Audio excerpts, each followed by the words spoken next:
சத்யராஜ் நடிப்பில் உருவாகியுள்ள my perfect husband என்ற வெப்சீரிஸ் டிஸ்னி பிளஸ் ஹாட்ஸ்டாரில் வெளியாகியுள்ளது. இதில் சத்யராஜ், சீதா, ரேகா, ரேஷ்மா, பசுபுலேட்டி, வர்ஷா, ரக்ஷன், லிவிங்ஸ்டன், அஜீத் காலிக், கிருத்திகா மனோகர், ராகவி என ஏராளமானோர் நடித்துள்ளனர். 8 எபிசோடுகள் கொண்ட இந்த வெப் தொடரின் விமர்சனத்தை இப்போது பார்க்கலாம்.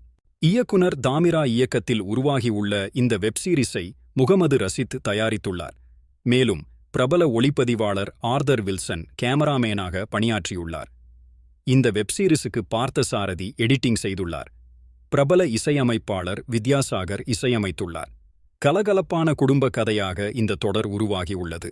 கல்லூரியில் பேராசிரியராக இருக்கிறார் சத்யராஜ். எந்த பெண்ணையும் தலைநிமிர்ந்தும் பார்க்காதவராக ஒரு ஏக பத்தினி விரதனாக அறிமுகமாகிறார் சத்யராஜ். ஆனால் முதல் எபிசோடிலேயே அவர் ஏக பத்தினி விரதன் இல்லை, லைட்டா சிலிமிஷம் செய்யும்